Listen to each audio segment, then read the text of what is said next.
Arya. Her father had been fighting with the council again. Arya could see it on his face when he came to the table, late again, as he had been so often. The last course, a thick sweet soup made with pumpkins, had already been taken away when Ned Stark strode into the small hall.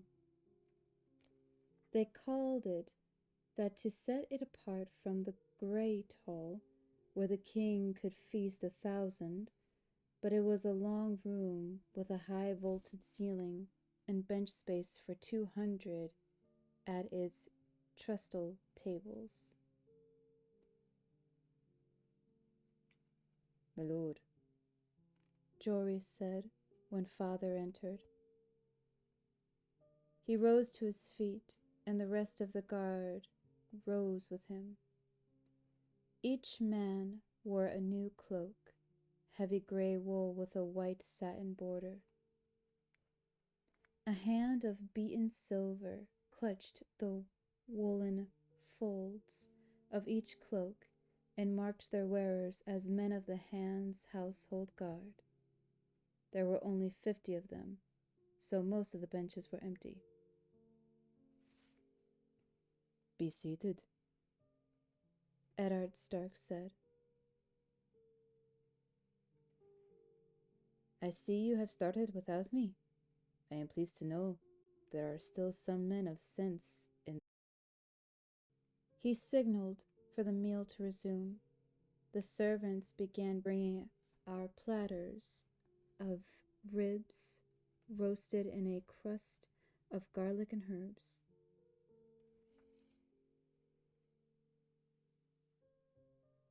The 𝘠𝘦𝘢𝘵𝘠 is we shall have a tourney, my lord, Jory said as he resumed his seat. They say that knights will come from all over the realm to joust and feast in honor of your appointment as Hand of the King. Arya could not see that her father was not very happy about that.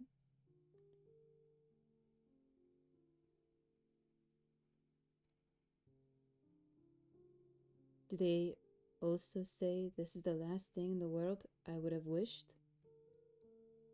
Sansa's eyes had grown wide at the plates. A tourney? She breathed. She was seated between 𝘠𝘓𝘳𝘠𝘕 and Janine Poole, as far from Arya as she could get without drawing a reproach from father.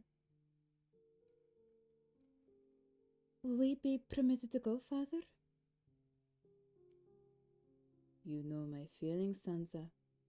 It seems I must arrange Robert's games and pretend to be honored for his sake.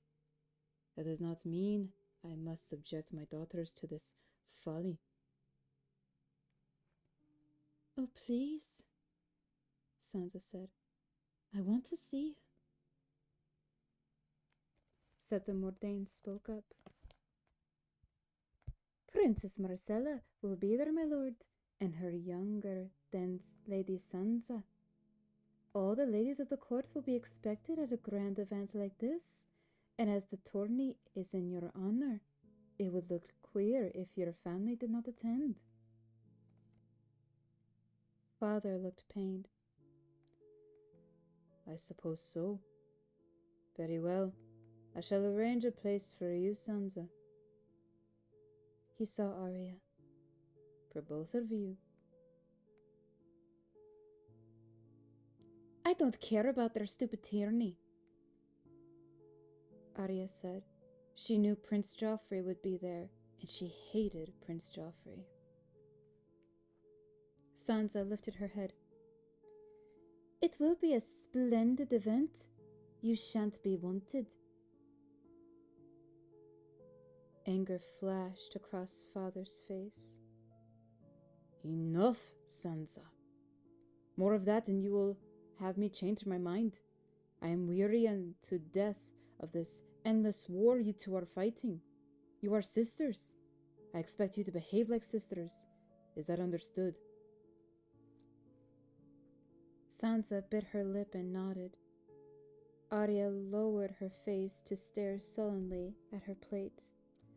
She could feel tears stinging her eyes.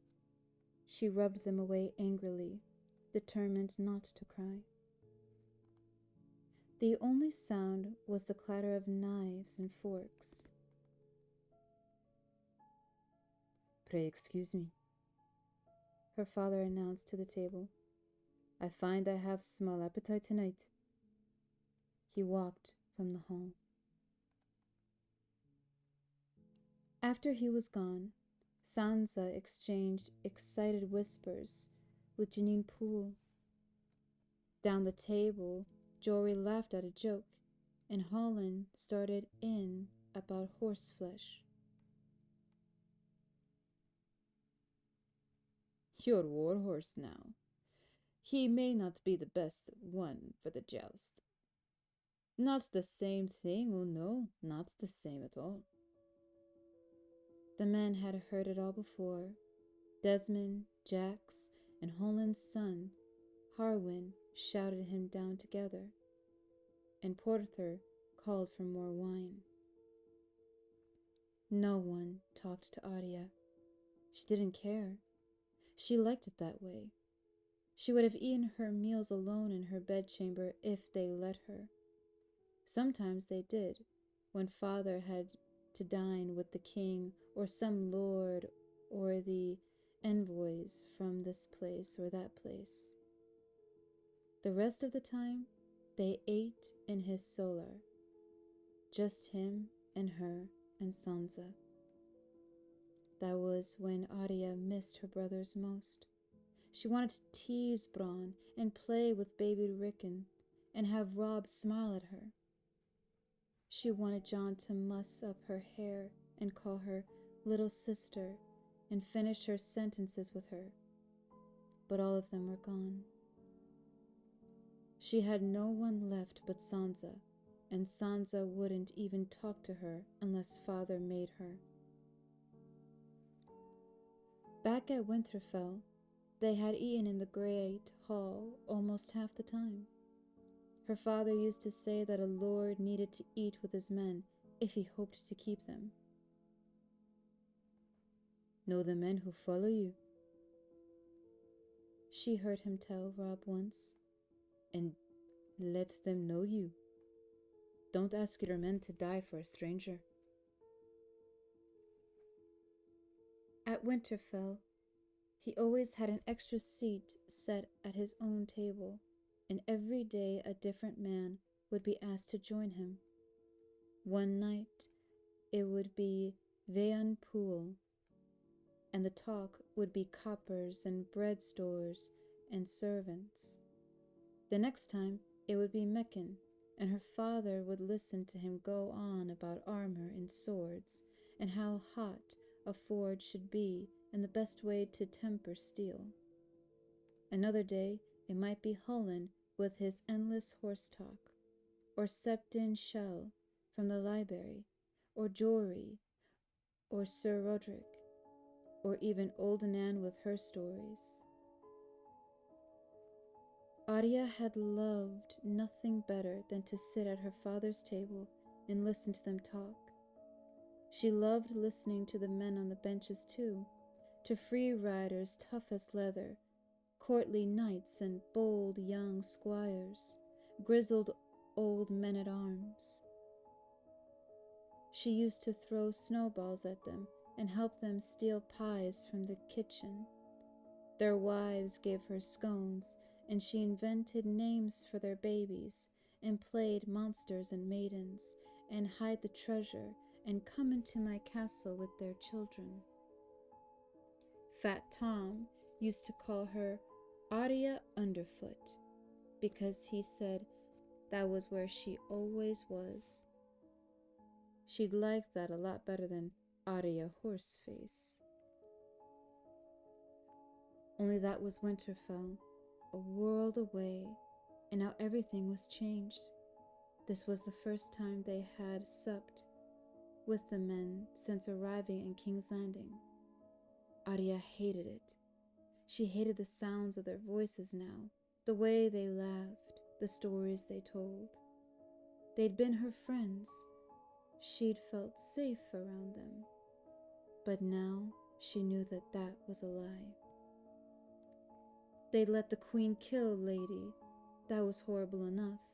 But then the hound found Micah. 𝘕𝘠𝘕 had told Arya that he'd cut him up in so many pieces that they'd given him back to the butcher in a bag, and at first the poor man had thought it was a pig they'd slaughtered, and no one had raised a voice or drawn a blade for anything, not Tywin, who always talked so bold, or Aline, who was going to be a knight, or Jory, who was captain of the guard, not even her father.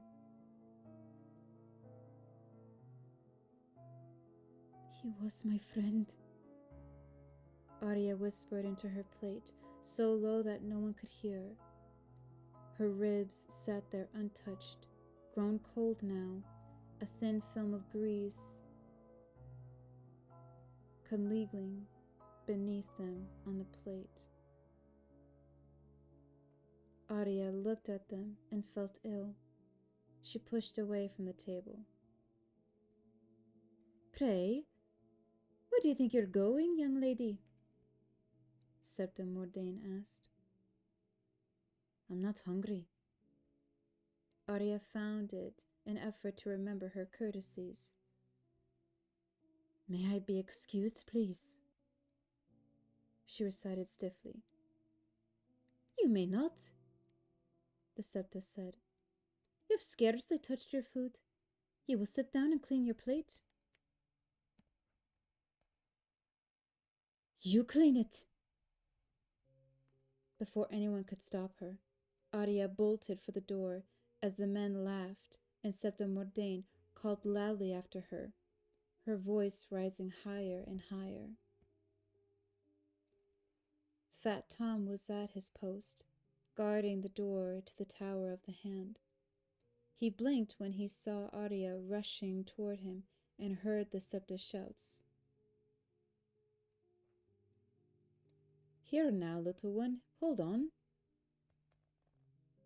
he started to say, reaching, but Arya slid between his legs, and then she was running up the winding tower steps, her feet hammering on the stone, while Fat Tom huffed and puffed behind her. Her bedchamber was the only place that Arya liked in all of the King's Landing, and the thing she liked best about it was the door, a massive slab of dark oak with black iron bands. When she slammed that door and dropped the heavy crossbar, nobody could get into her room, not 𝘠𝘠𝘳𝘠𝘕 or Fat Tom or Sansa or Jory or the Hound, nobody. She slammed it now. When the bar was down, Arya finally felt safe enough to cry. She went to the window seat and sat there, sniffling, hating them all, and herself most of all. It was all her fault, everything bad that had happened. Sansa said so, and Janine too. Fat Tom was knocking on her door. "Arya girl, what's wrong?" he called out. "You in there?" "No," she shouted. The knocking stopped. A moment later, she heard him going away. Fat Tom was always easy to fool. Arya went to the chest at the foot of her bed. She knelt, opened the lid, and began pulling her clothes out with both hands, grabbing handfuls of silk and satin and velvet and wool, and tossing them on the floor. It was there at the bottom of the chest, where she'd hidden it. Arya lifted it out almost tenderly and drew the slender blade from its sheath. Needle. She thought of Mikka again, and her eyes filled with tears. Her fault, her fault, her fault.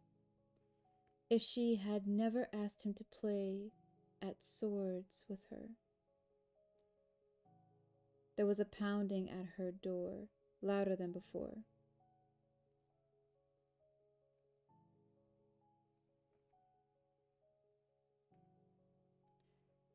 Arya Stark, you open this door at once, do you hear me?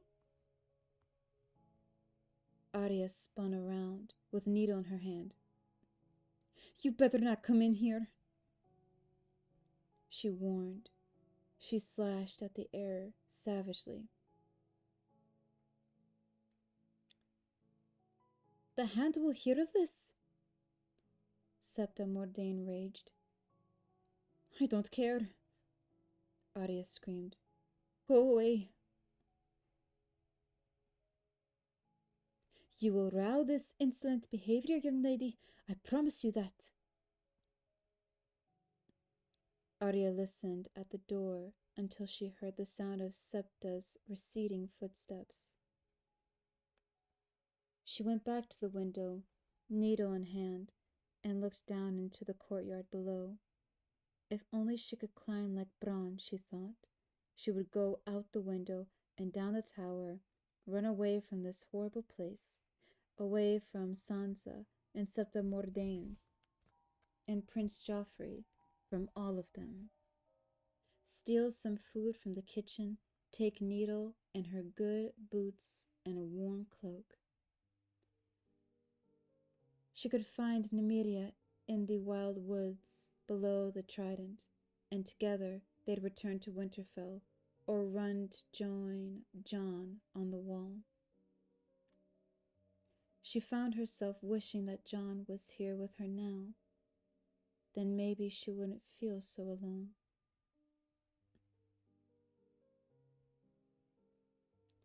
A soft knock at the door behind her turned Arya away from the window and her dreams of escape. Arya, her father's voice called out. Open the door. We need to talk.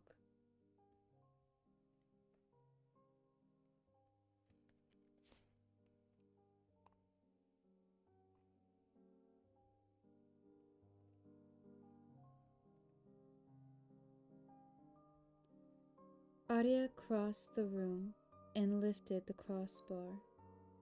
Father was alone. He seemed more sad than angry.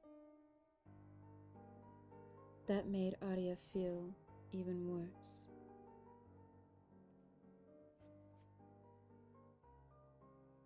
May I come in? Arya nodded, then dropped her eyes, ashamed. Father closed the door. Whose sword is that? Mine. Arya had almost forgotten Needle in her hand. Give it to me. Reluctantly, Arya surrendered her sword, wondering if she would ever hold it again. Her father turned it in the light, examining both sides of the blade. He tested the point with his thumb. A bravo's blade, he said. Yet it seems to me that I know this maker's mark. This is Meccan's work. Arya could not lie to him. She lowered her eyes. Lord Eddard Stark sighed. My 9-year-old daughter is being armed from my own forge, and I know nothing of it. The hand of the king is expected to rule the 7 kingdoms, yet it seems I cannot even rule my own household. How is it that you come to own this sword, Arya? Where did you get this?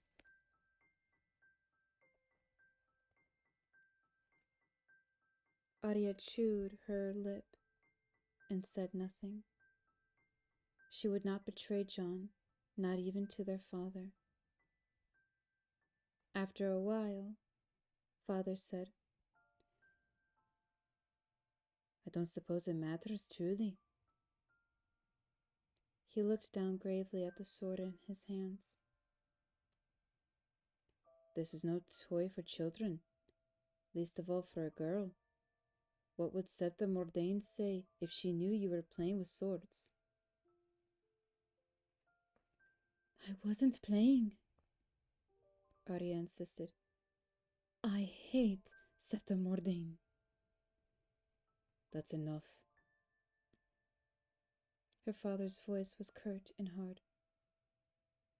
The 𝘕𝘳 is doing no more than is her duty, though gods know you have made it a struggle for the poor woman.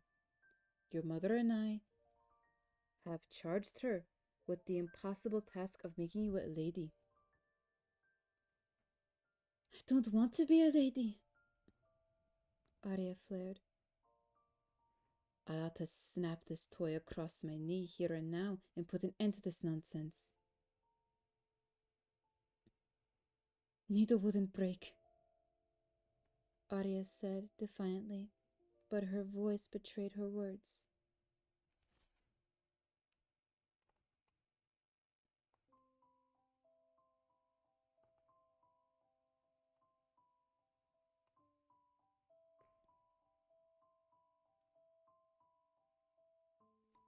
It has a name, does it? Her father sighed. Ah, Arya, you have a wildness in you, child. The wolf blood, my father used to call it. Lyanna had a touch of it, and my brother Brandon, more than a touch. It brought them both to an early grave. Arya heard sadness in his voice. He did not often speak of his father, or of the brother and sister who had died before she was born. Lyanna might have carried a sword if my father had allowed it. You remind me of her sometimes. You even look like her. Lyanna was beautiful, Arya said, startled. Everybody said so. It was not a thing that was ever said to Arya. She was, Eddard Stark agreed, beautiful and willful, and dead before her time. He lifted the sword, held it out between them. Arya, what did you think to do with this needle? Who do you hope to skewer? Your sister? 𝘕𝘳𝘠𝘠𝘠? Do you know the first thing about sword fighting? All she could think of was the lesson Jon had given her. Stick them with the pointy end, she blurted out. Her father snorted back laughter. That is the essence of it, I suppose. Arya desperately wanted to explain, to make him see. I was trying to learn, but... Her eyes filled with tears. I asked Mika to practice with me. The grief came on her all at once. She turned away, shaking. I asked him, she cried. It was my fault. It was me. Suddenly, her father's arms were around her. He held her gently as she turned to him and sobbed against his chest.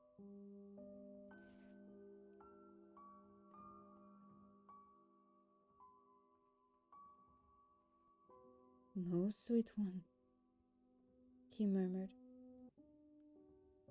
Grieve for your little friend, but never blame yourself. You did not kill the butcher's boy. The murder lies at the hound's door, him and the cruel woman he serves.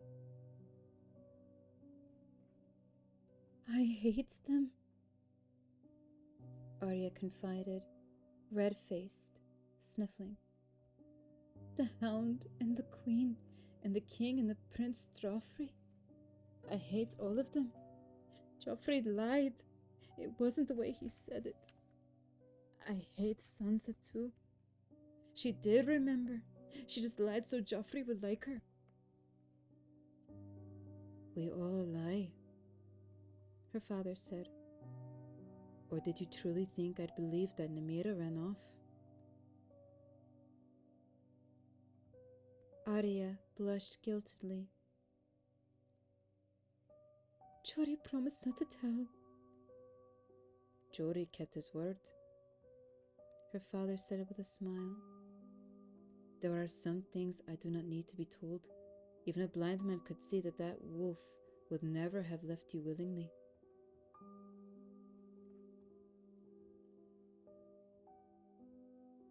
We had to throw rocks, she said miserably.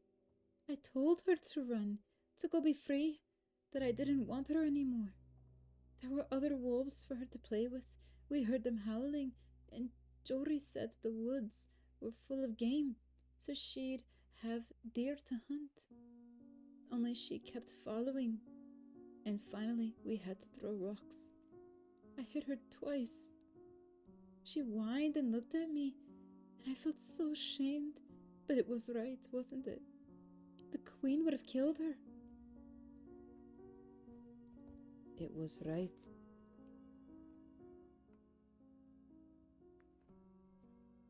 Her father said. And even the latter was not without honor.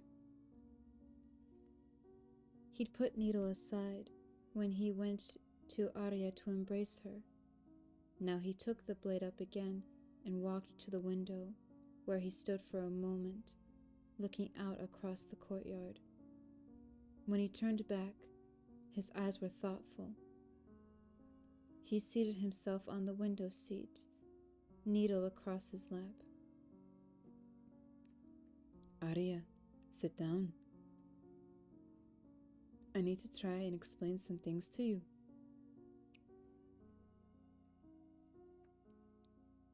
She perched anxiously on the edge of her bed. You are too young to burden all of my cares, he told her. But you are also a Stark of Winterfell. You know our words. Winter is coming, Arya whispered. The hard, cruel times, her father said. We tasted them on the trident, child, and when Bronn fell. You were born in the long summer, sweet one. You've never known anything else. But now the winter is truly coming. Remember the sigil of our house, Arya. The direwolf, she said, thinking of Nymeria. She hugged her knees against her chest, suddenly afraid. Let me tell you something about wolves, child. When the snows fall and the white winds blow, the lone wolf dies, but the pack survives. Summer is the time for squabbles. The winter, we must protect one another, keep each other warm, share our strengths.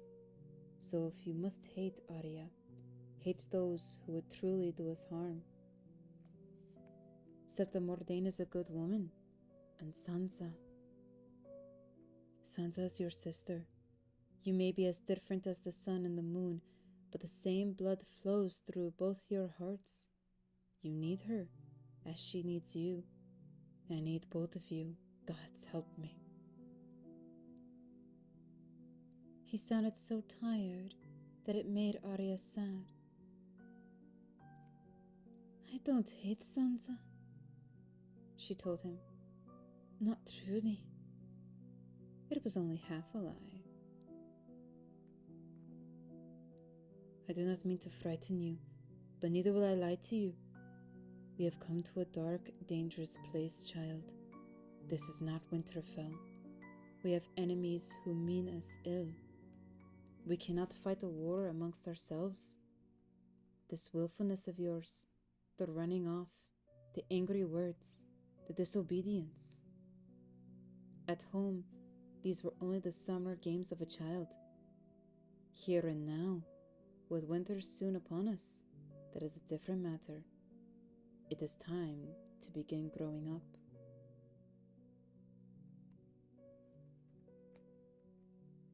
I will, Arya vowed. She had never loved him so much as she did in that instant. I can be strong too. I can be as strong as Rob. He held Needle out to her, hilt first. Here. She looked at the sword with wonder in her eyes. For a moment, she was afraid to touch it, afraid that if she reached for it, it would be snatched away again. But then her father said, "Go on, it's yours." She took it in her hand. "I can keep it," she said, "for true." "For true." He smiled. "If I took it away, no doubt I'd find a morning star hidden under your pillow within the fortnight. Try not to stab your sister, whatever the provocation.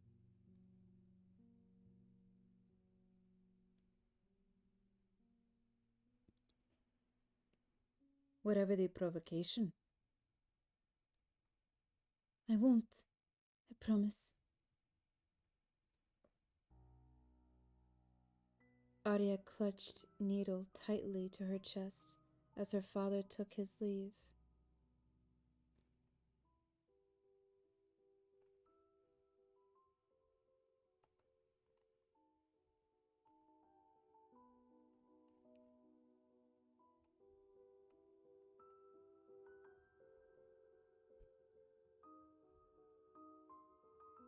The next morning, as they broke their fast, she apologized to 𝘠𝘓𝘳𝘓𝘵 and asked for her pardon.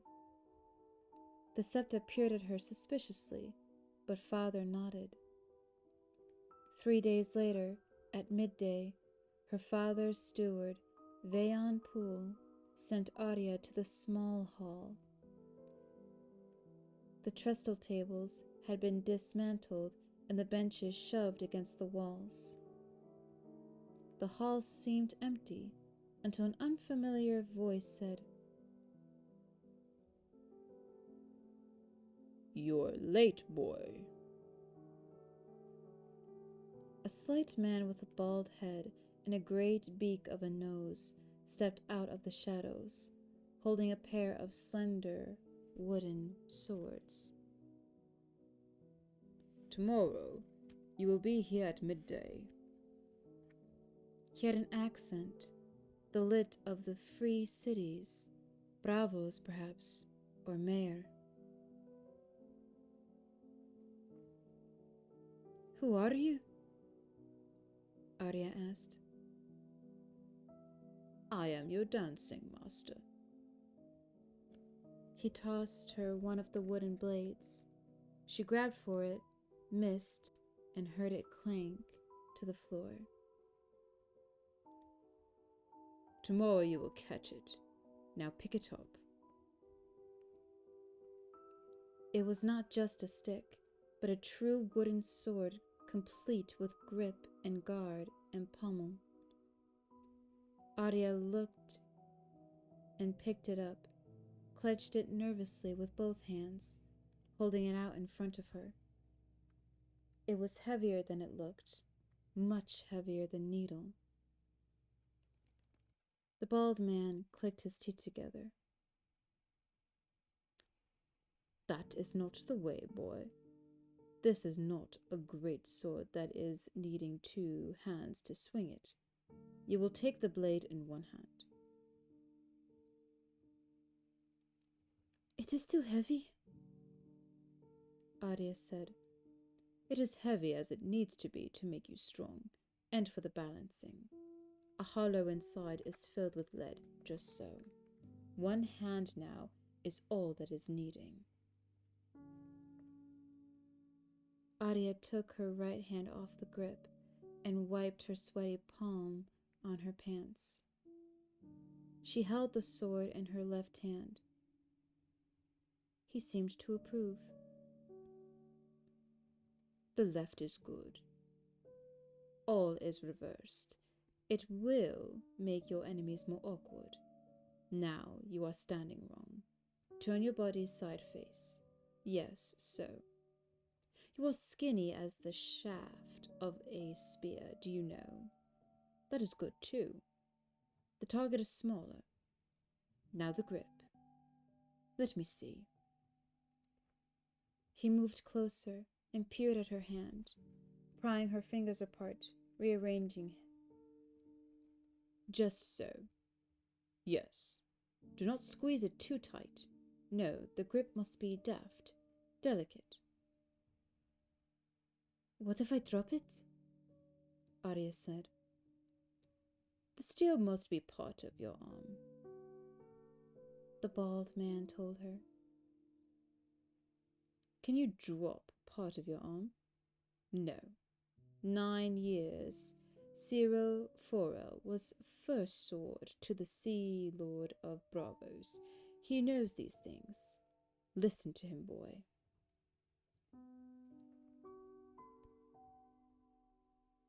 It was the 3rd time he had called her boy. I am a girl, Arya objected.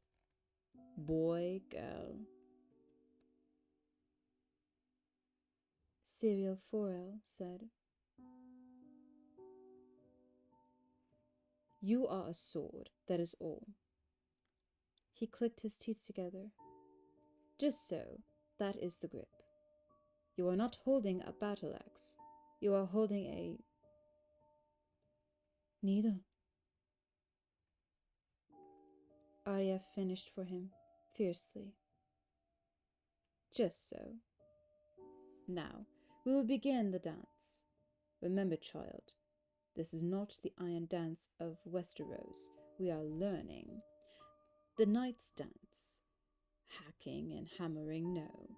This is the Braavos' dance, the water dance, swift and sudden. All men are made of water. Do you know this? When you pierce them, the water leaks out and they die. He took a step backward, raised his own wooden blade. Now you will try to strike me. Arya tried to strike him. She tried for 4 hours, until every muscle in her body was sore and aching. While 𝘕𝘳𝘳𝘳𝘳 clicked his teeth together and told her what to do. The next day, their real work